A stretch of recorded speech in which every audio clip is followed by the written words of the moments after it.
بسم اللہ الرحمن الرحیم۔ پیارے بچوں، السلام علیکم ورحمۃ اللہ وبرکاتہ۔ کتاب العقائد، سبق نمبر 15، پیج نمبر 35، یوم آخرت۔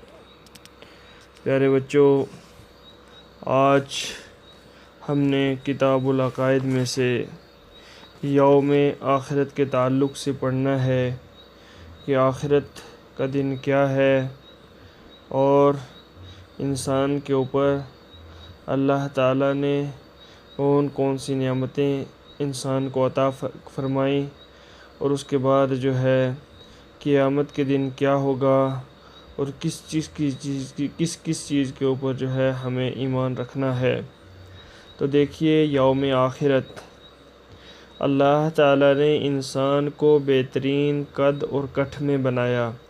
انسان کو بہت ہی نہایت ہی اچھی اور خوبصورت شکل کے اندر اللہ رب العزت نے پیدا کیا۔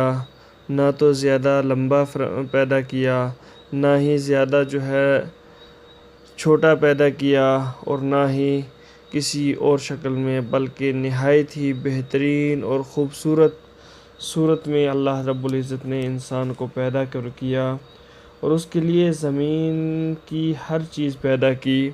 اللہ رب العزت نے ہر چیز کو جو ہے انسان کے لیے پیدا کیا ہے۔ ہر چیز کو اللہ رب العزت نے انسان کے لیے پیدا کیا ہے۔ جو بھی چیزیں زمین کے اندر ہیں وہ چیزیں اللہ تعالیٰ نے جو ہے انسان کے لیے پیدا کی۔ اس کے بعد چاند ہے، سورج ہے، ستاروں کو اس کے تابع کیا، یعنی چاند، سورج اور ستاروں کو اللہ تعالیٰ نے انسان کے تابع کیا، اور اس پر اپنی ظاہری اور باطنی نعمتیں نازل کی۔ اللہ تعالیٰ نے انسان کے اوپر اپنی ظاہری نعمتیں بھی نازل فرمائیں اور باطنی نعمتیں بھی نازل کیں۔ اس نے کسی چیز کو بیکار نہیں بنایا۔ اللہ تعالیٰ نے کسی چیز کو، اللہ رب العزت نے جو بھی چیزیں اس دنیا کے اندر پیدا کی ہیں، وہ اللہ رب العزت نے کسی نہ کسی کام کے لیے ضرور پیدا کی ہیں۔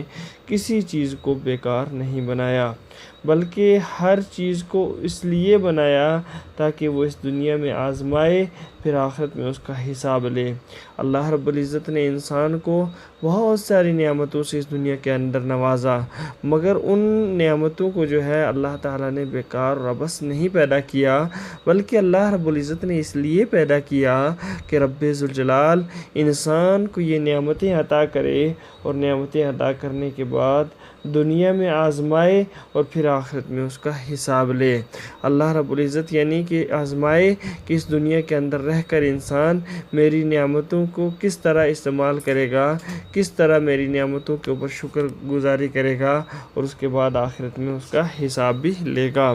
اللہ رب العزت کا فرمان ہے، اَفَحَسِبْتُمْ أَنَّا خَلَقْنَاكُمْ عَبَثًا وَإِنَّكُمْ عَلَيْنَا لَا تُرْجَعُونَ، کہ کیا تم گمان کرتے ہو کہ تمہیں اللہ رب العزت نے بیکار اور عبث پیدا کیا، وَإِنَّكُمْ عَلَيْنَا لَا تُرْجَعُونَ، اور تمہیں جو ہے ہرگز جو ہے ہماری طرف لوٹ کر نہیں آنا ہے۔ نیکوکاروں کے لیے ثواب ہے اور گنہگاروں کے لیے عقاب ہے، یعنی نیکوکار جو بھی نیک لوگ ہوں گے اللہ رب العزت اسے ثواب عطا فرمائے گا، اور جو گنہگار ہوگا اللہ رب العزت اسے سزا دے گا۔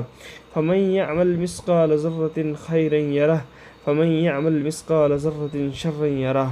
اور تو جب ہم پر واجب ہے کہ یوم آخرت پر ایمان لائیں، جب یہ بات ثابت ہو گئی کہ ہمیں جو ہے آخرت کے اوپر ایمان لانا ہے، اب اس میں ہونے والی چیزیں، اب جو ہے جب یہ ثابت ہو گیا کہ ہمیں آخرت پر ایمان لانا ہے، اب اس یوم آخرت کے دن جو بھی چیزیں ہونے والی ہیں، جیسے نفخ ہے یعنی سور پھونکی جائے گی، بعثت، پیدا کرنا، حشر، محشر میں وقوف، محشر میں کھڑے رہنا، ظل عرش، عرش کا سایہ، شفاعت، بخشش، نشر کتب، حساب و کتاب، میزان، ناپنے تولنے کا پیمانہ، حوض، تالاب، حساب اور صراط، اور جنت اور جہنم، ثواب اور عقاب اور لقاء پر بھی ایمان لائیں۔ جب ہمیں آخرت کے دن پر ایمان لانا ہے تو اس کے بعد یوم آخرت کے دن یہ جو چیزیں ہونے والی ہیں، ان چیزوں کے اوپر بھی ہمیں ایمان لانا ہے۔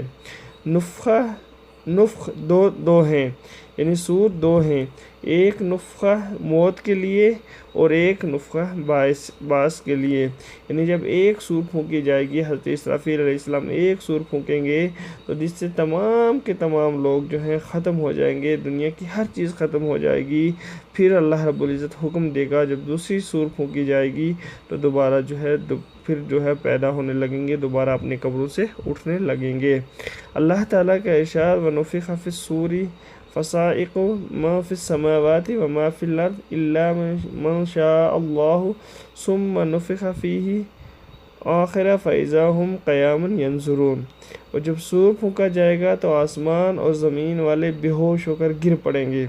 جب حضرت اسرافیل علیہ السلام اللہ تعالیٰ کے حکم سے جو ہے سور پھونکیں گے تو زمین اور آسمان والے اس سور کی اس سیٹی کی آواز سن کر بے ہوش ہو کر گر پڑیں گے، مگر وہ جس کو اللہ چاہے، اللہ رب العزت جسے چاہے گا وہ بے ہوش نہیں ہوگا۔